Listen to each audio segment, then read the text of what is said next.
Rivalry Report podcast, episode 3. We made it through a pretty successful first two, I would say. And Good to have you guys. yeah, we got a few views, a few comments on them. We're glad to always hear the feedback. Once again, actually, no, this time I can't even say go watch the show because this is a freebie. This is just for fun this week. We're going to have another one after the next show. We're talking a little bit about the NFL draft. I won't spoil too much of it. This show, we're still going to talk about March Madness since the championship is not over yet. But how can we talk about March Madness without, first of all, going over probably one of the biggest games last weekend? UConn versus Duke.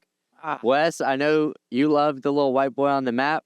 You can go ahead and talk about Mullins over there. Dude, Braylon Mullins, what a dog, man.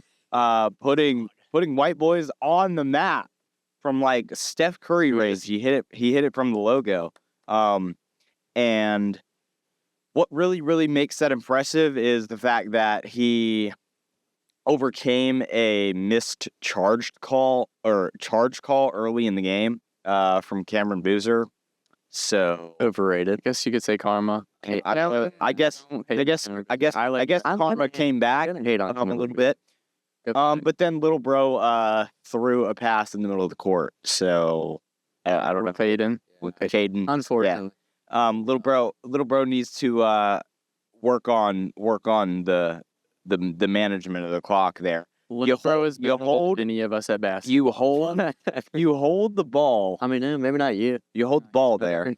You hold the ball there. If you're Duke and Caden Boozer, but and you see like all the clips where we go back to when Trey Jones on the Bulls threw the ball in the air. It kept going back to that. It was funny. But that was pretty.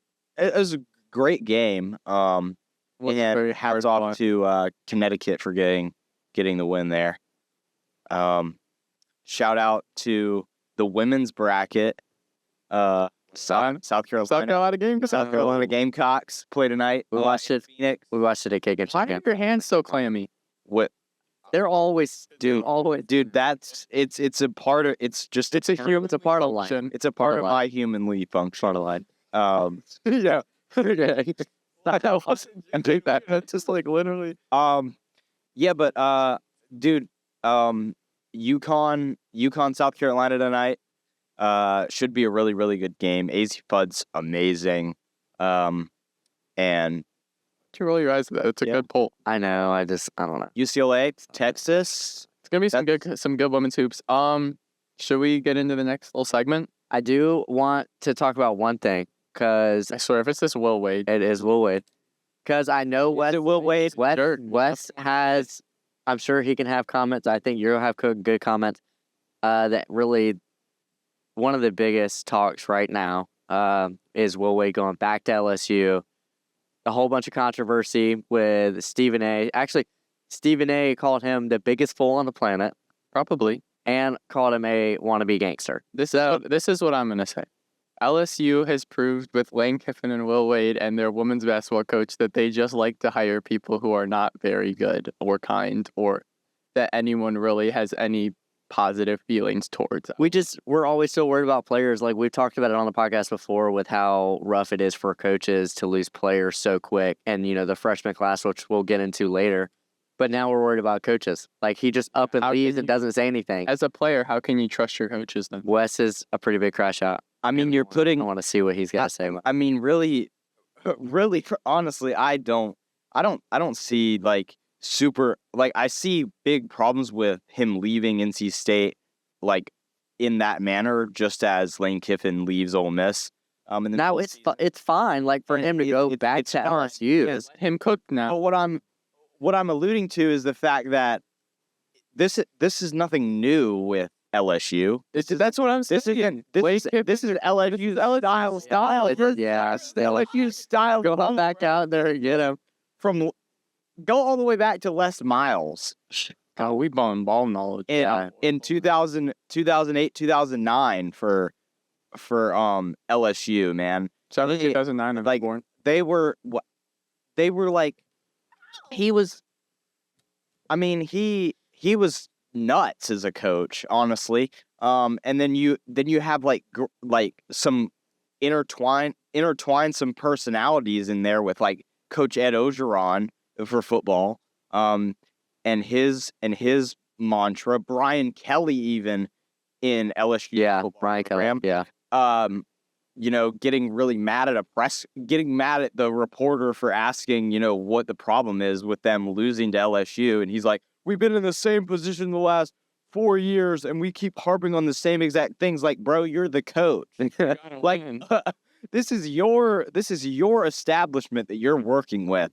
So my thing is like, it's nothing new with LSU head coaches. We've seen it. We've seen personality and anger be their mantra. So I'm not surprised by it. Nothing new. Nothing new with Will Wade either. Will Wade is a snake, and I mean, yeah, it's okay for him to leave. It's if coaches get new jobs all the time. It's more of like you lied to everyone's face. the athletic director, you lied to North Carolina State, and you lied to the fans. Like, he was asked about it throughout the year. Hey, are you going to LSU? And every single time he stuck with the saying of, I'm at NC State. Like, I'm staying here. I'm going to fix this program. Like, whatever it might have been. And then you up and leave. You don't even tell the athletic director. For anybody who doesn't know, his agent emailed the Boo Corrigan at NC State telling him that he was resigning. And I think it hurts Jaden a little more. It does. I think it definitely. I think It hurts. Which is fair. I think there's justified pain there. I feel like you're in the right to feel pain with this, but you might get a little bit of gain from Justin Gainey. I'm excited about him. He played at NC State. Tennessee. So, I mean, I think he's going to know a lot. He, like Coach Rick Barnes said the other day, I don't know if you saw that press conference or not. With Gainey? With Rick Barnes. Oh, no. Talking about Gainey. Just the way, like, showing his dedication from Tennessee. Which we need. I mean, we need dedication. Will Wade did make a comment that we said that he was a bad coach and whatever. We welcomed it with open arms. I was very excited when he got hired. He's apparently from what I heard from listening to that press conference from Coach Rick Barnes, he said a lot of positive things about Gainey's scouting reports. So him being able to really get his guys prepared and planned to go up against teams in the ACC, I feel like that NC State is still in good hands. Yeah, because agreed. they're retaining a lot of starters next year. Yeah, there's actually word that they might be leaving, but we'll see. For right now, it looks like it. Speaking of basketball players leaving, talk about the freshman class at the start of this podcast. I want to get into it. We got the NBA draft somewhat coming up. Not really, but it's approaching. I kind of want to. We got just sell before then. NFL, yeah, we've got that before, but I kind of want to open the table to like who should go one, who we think is going to go one, who are the good options. What we got? Okay, so I thought about this a lot, and like my 3 favorite players are AJ Demansky, Darius Acuff, and then like still Darren Peterson. I think AJ Demansky should and will go first based off of his height, his athleticism, his stats. He's a crazy player. He played at BYU. Without him, BYU, I don't even think would have made the tournament. I think he has amazing NBA turnaround. I think he could be such a great NBA forward. And I think that he definitely deserves to go number 1. I think Darius Acuff is another one who, like, he should go top 3, but he probably won't. And I guess the defense is something, but I think he's genuinely so good. And I think he's so athletic, and you can teach the defense. Like, you can't teach his just natural ability to play basketball. And then I also want to give a little shout out to my guy Keaton Wagler. I know all you guys thought that. I knew that was coming. He can play defense so well too. Like he's genuinely such a good guard. 6'6", moves fast. I'm telling you guys, just wait to see what happens. Right now, the CBS Sports Mock Draft has Wagler going pick 5 to the Utah Jazz, and then Acuff pick 6 right after crazy to the Mavericks with Cooper Flag. That'd be nuts. It's a lot. It's a lot of freshmen within the first pick. Freshmen are tough this year. They are tough, but a senior that I want to go into. Oh yeah, Axel and I've been sticking with Michigan. I've been pretty much on their back since day one, going into March Madness tournament. Whatever. Sorry. He's averaging 14-7 a game. He's able to get the ball around. Michigan is top 15 in scoring. They're top 5 in assists. You've got that one guy though. I mean, Cadeau, Mara in the paint. I feel like with all he's got, the defense is one of the top in March Madness. But Yaxel Lenneborg is so automatic from the 3-point line. I mean, you watch the game he just had, and he gets so like confident but cocky at the same time, but he backs it up. Like that one play, I don't know if y'all saw, where he was like rolling the ball down the court, and there's like 11 minutes left, and they're up 20. Like that's super cocky, but it's like so funny the way he's able to do that and know that he can just go right down and pop up another three and go back on the other side. Yeah, that is pretty crazy. But I do think he needs to be conditioned a little more. Condition how? Like discipline? No, like literally conditioned, like ran. Like he does get tired in big games. Like I've seen it, but he's still an insanely amazing player. And yeah, he's cocky, but he backs it up. Wesley, what do you? I mean, I definitely agree. Great player. He has a great skill set. I'm just wondering if he can put it all together at the next level. I mean, of course, like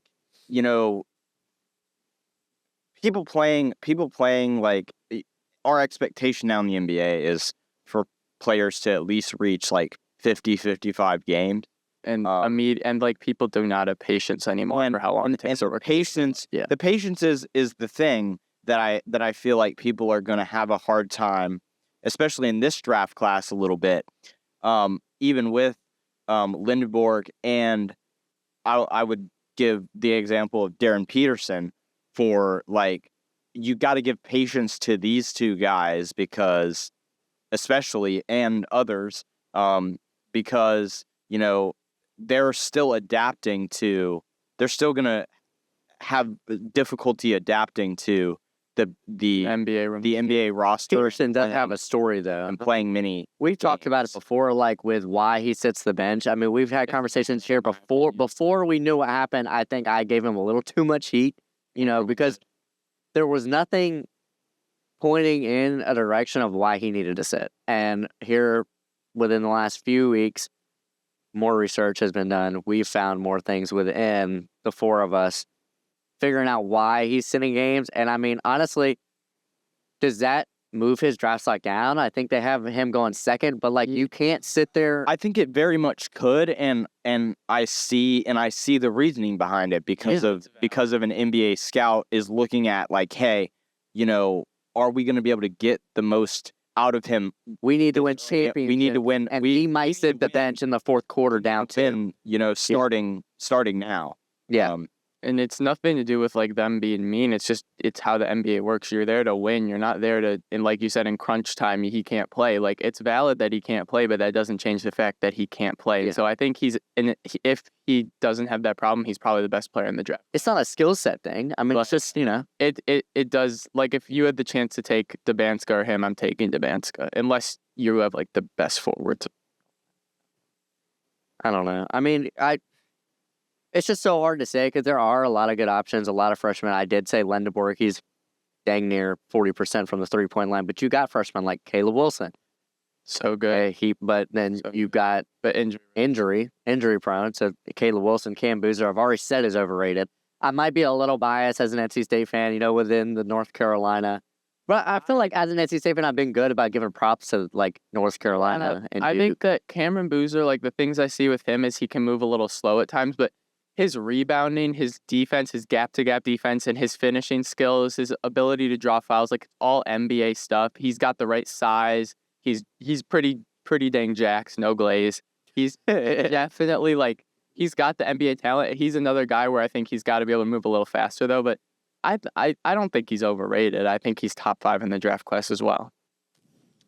Yeah, I would rather have him than Yaxel Lenneborg. Say what you want. Wow. No, I wouldn't. I think Lendeborg's too physical for like compared to Boozer. Boozer gets a lot of his points from free throws that he draws, which is unnecessary for NBA skill set.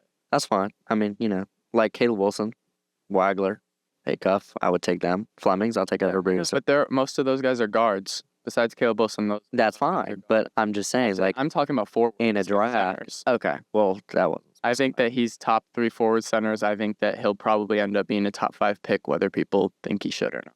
I think for a guy like Tahad Pettiford, I was about to lay that one up for you. His just the way he looks very underrated. He looks very underrated to me in the draft class.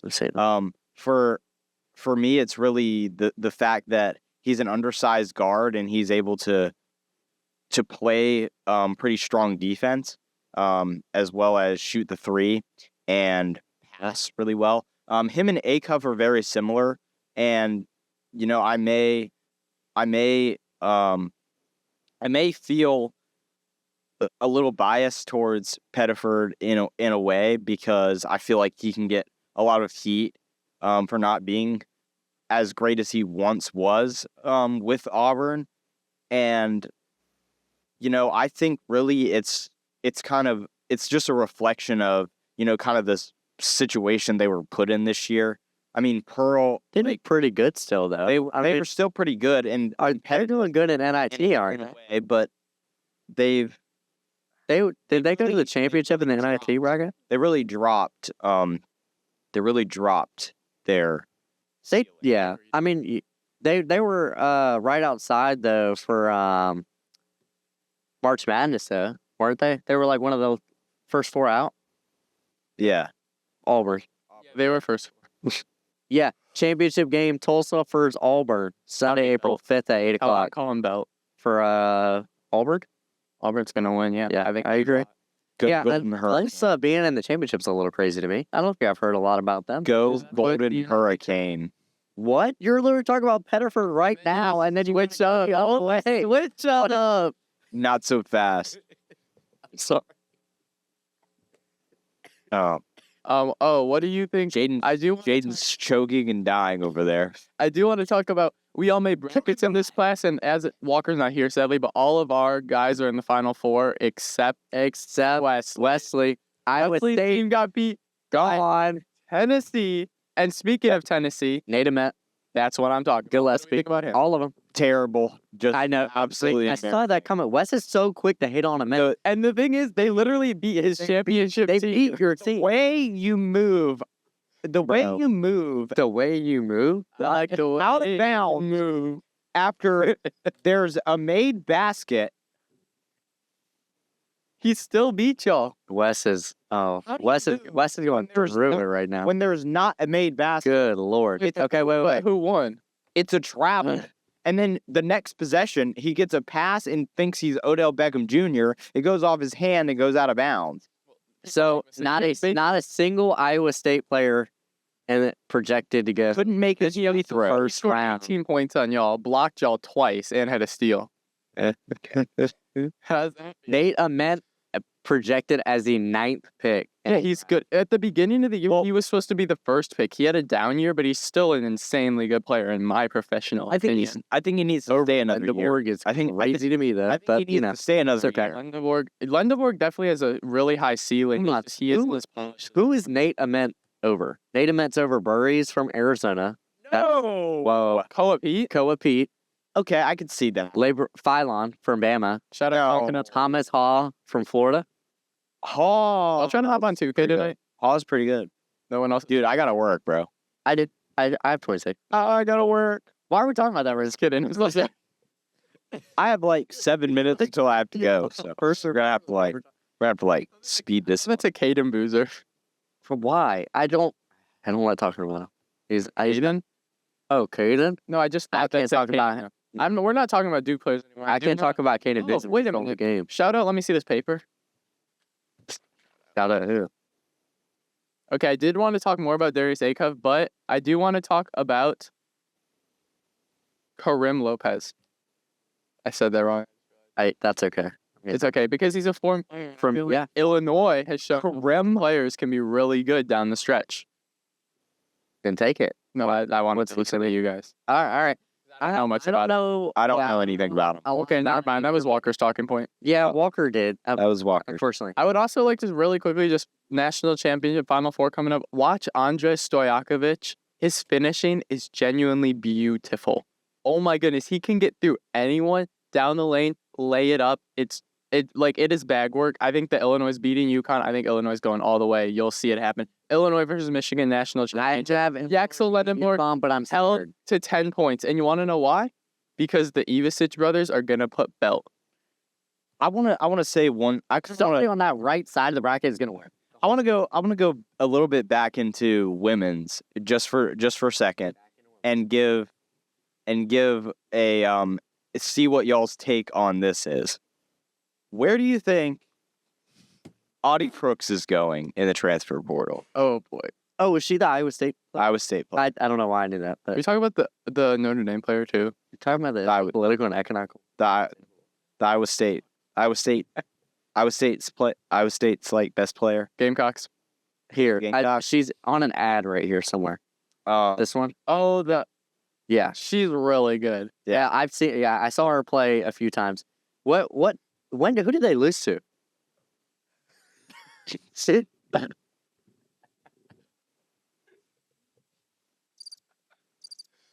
What are we doing? What's so funny?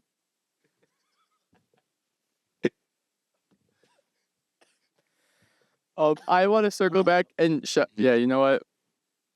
I can't. Wes, take it.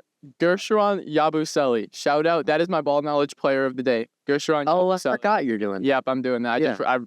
I just that's a new segment. Wait, so intro Gershon. so Jaden, where do you think Audie Crooks is gonna go? I don't know because there's a lot of I feel like with women's basketball, the way it's set up is I got actually at work the other day, I got asked why nobody watches women's basketball. And my response was because women's basketball is so predictable. I mean, not only the one seeds constantly do good. There's not a lot of oh, this team upset that team. Well, there's a discrepancy in the game in the talent on the And I team. also feel yes, there are upsets within the tournament, of course, but I'm just saying this year, all number one seeds are in the Final Four. That's of That happened course to it men's happens last year. men's. I know. I'm just saying, of course it happens in men's, but We're right though. with the way it goes off of that, when you have the WNBA draft, it's who went further? With Acuff's going above Lendeborg. Who's in the Final Four? Well, that's just Lendeborg. different. I'm- A-Cup is just That's better, what- which is your That's point. that's my point. Just because he's better doesn't mean it's totally backhanded in women's. Lendeborg is in the Final Four. If this was women's basketball, he would go before Acuff. I just feel like that's kind of how it sets up a lot of the time. I slightly disagree. See Then where I think disagree. Audie But Crooks Lendeborg could go going is for a reason, and it's because he I think has she could go as to much experience as anyone else playing basketball. No. I'm not saying he's better than Acuff. That's not my point. I'm I'm saying saying if I know what you're saying though, if it was women's, he would. But I think that seeing him as a they still look at how good of a player you are. Of course. I'm not taking away from any women's player at all. They're all. so just give me the pick. Who where do you think She'll wonder where this lady. where do you think she's going? You said South Carolina. I just want Outside like the to top- stare at South Carolina. You know what I'm saying? That's outside of top 10. I think it's still a first round, but We're talking about the transfer portal. I think there's she transferred. Oh, I thought If she she entered the transferred- draft. she transferred. Oh, she already did. I thought you said where is she going? She where is she gonna go? Where do you think she's Transfer going? She hasn't transferred No, yet. She's in the Just- transfer she entered. portal. She's in the transfer portal. Okay, That's why I said South Carolina based off because I like South Yeah. Carolina. I would have to do more research on that. I don't know. I don't really pay attention to women's draft. I watch women's basketball, just not really draft order. Until a few days ago, I didn't know the men's order either. I'm so behind. This is the transfer portal. We're talking about where she's gonna play next No, year. I know. Talking about the That- draft, Jaden. My point is, I don't pay attention to either. I'm Just say I'm- say NC State for all we care. no, I don't think so. Why would you not like her to go to NC State? Let's go South Florida. South. Just because Chris Mack from College Charleston just went to South Florida men's, and I actually know him, and I had no idea. He comes to King of Chicken all the time. I see him all the time.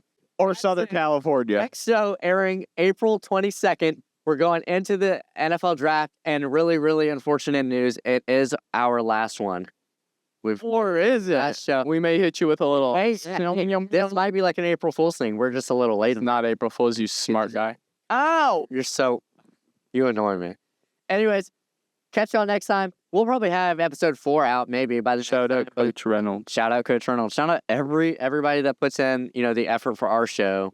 Everyone who watches. Like the Shout out my grandparents, my parents. They really shout out Zach Levin. That's my dog right there. Yo. Yep. Okay. All right, bro. Catch y'all next time. Hey, great catching 4 for 4 tonight. Thanks for watching.